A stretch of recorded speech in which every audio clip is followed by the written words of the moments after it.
Assalamualaikum warahmatullahi wabarakatuh. Perkenalkan, nama saya Natasha Salsabila.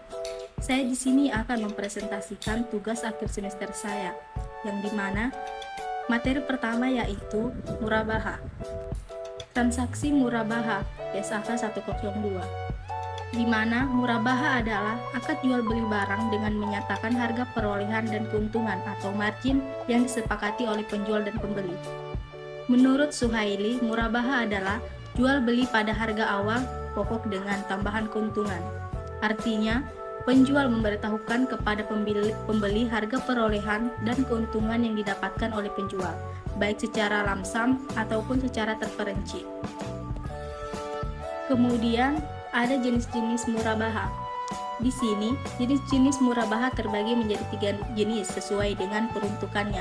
Yang pertama yaitu ada murabaha modal kerja atau MMK, yang kedua ada murabaha investasi atau MI, dan yang terakhir murabaha konsumsi atau MK. Adapun rukun transaksi murabaha, yaitu yang pertama, 1. Pengakuan dan pengukuran urbun atau uang muka. Kedua, pengakuan piutang. Yang ketiga, pengakuan keuntungan murabaha. Dan yang keempat, ada pengakuan denda diakui dengan dana kebijakan pada saat diterima. Baik, selanjutnya teknis perhitungan transaksi pembiayaan murabaha. Misalnya harga rumah 200 juta, uang muka dari nasabah 40 juta, maka harga rumah yang dibiayai oleh bank yaitu 200 juta kurang 40 juta, itu sama dengan 160 juta. Maka bank tersebut akan membeli rumah dengan harga 160 juta dan akan menjual kembali ke nasabah setelah ditambah keuntungan untuk bank jika keuntungan yang diinginkan bank yaitu 5% dan lama waktu platform 15 tahun. Maka yang akan didapat harga dibiayai bank kali keuntungan bank kali platform tambah harga dibiayai bank bagi bulan. Maka angsuran per bulannya yaitu 1.500.000 sekian. Harga real rumah yaitu 320 juta. Maka cicilan per bulannya adalah 1.555 sekian dan akan tetap serta tidak berubah sepanjang waktu pembiayaan.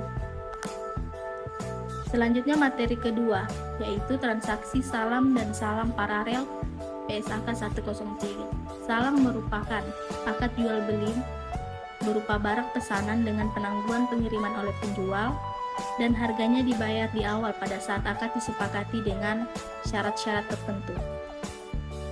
Sedangkan salam paralel dilakukan ketika bank bertindak sebagai penjual yang memenuhi barang pesanan dengan membeli kepada pihak lain sesuai spesifikasi barang yang sudah ada dengan akad salam.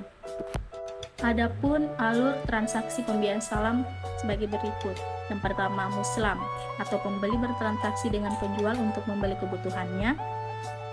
Yang kedua, dalam transaksi pertama tersebut terjadi negosiasi antara pembeli dan penjual.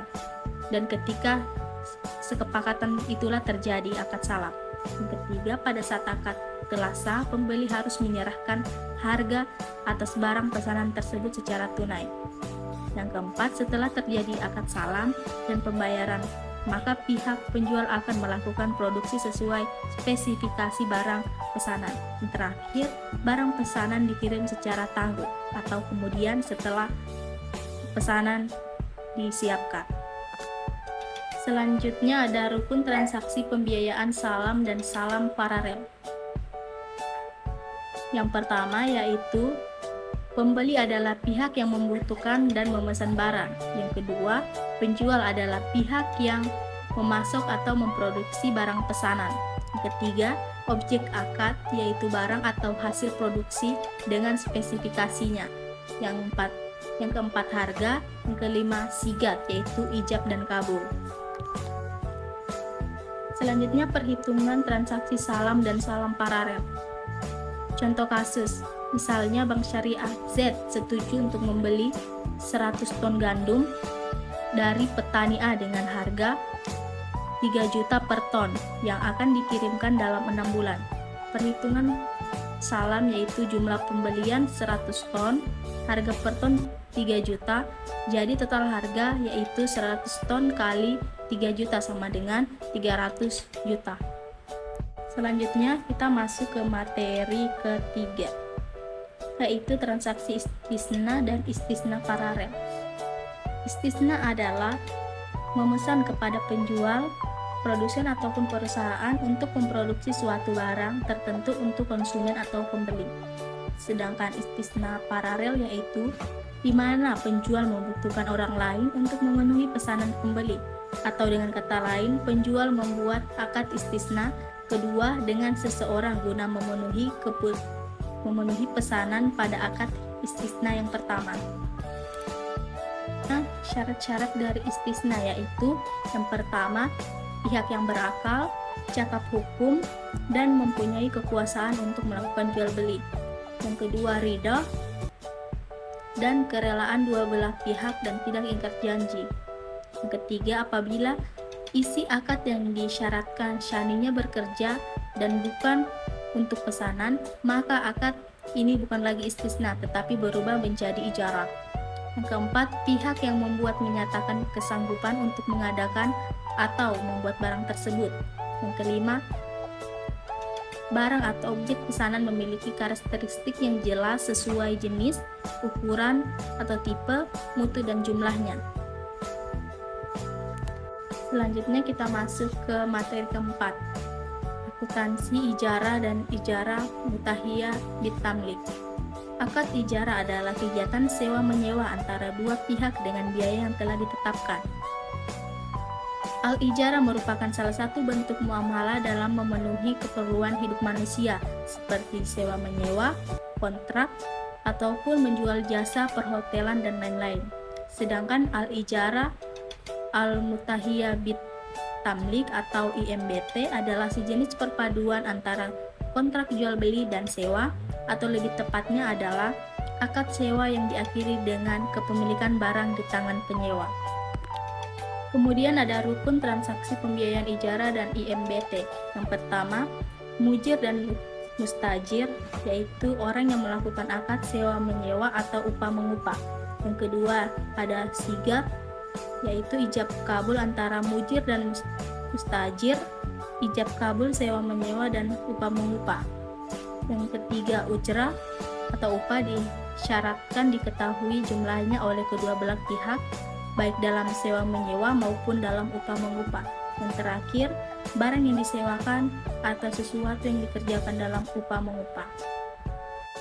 Kita masuk di perhitungan dan penjurnalan ijarah dan IMBT pada bank syariah. Contoh kasus, Bank Syariah X menyewakan alat berat kepada perusahaan konstruksi selama 1 tahun dengan biaya sewa sebesar 100 juta per bulan. Adapun perhitungan ijarah yaitu biaya sewa per bulan 10 juta, total biaya sewa selama 1 tahun yaitu 10 juta kali 12 bulan sama dengan 120 juta. Kemudian kita masuk ke materi terakhir yaitu transaksi dana, zakat, infak, dan pinjaman qard. Zakat adalah harta yang dikeluarkan oleh musaki sesuai dengan ketentuan syariah untuk diberikan kepada yang berhak menerimanya. Sedangkan infak atau sedekah adalah harta yang diberikan secara sukarela oleh pemiliknya, baik yang peruntukannya dibatasi atau ditentukan maupun tidak dibatasi. Sedangkan qard adalah pemberian harta kepada orang lain yang dapat ditagih atau diminta kembali, atau dengan kata lain meminjamkan tanpa mengharapkan imbalan. Kita masuk di perhitungan dan penjurnalan dana zakat. Di sini kita ambil yaitu zakat penghasilan, di mana zakat yang dikeluarkan sama dengan jumlah pendapatan bruto kali 2,5%. Contohnya, penghasilan diterima setiap bulan sebesar 6 juta, maka sudah wajib zakat. Jadi zakat yang dikeluarkan adalah sama dengan 6 juta kali 2,5% sama dengan 150.000. Baik, itu saja yang dapat saya paparkan. Lebih dan kurangnya mohon dimaafkan. Wassalamualaikum warahmatullahi wabarakatuh.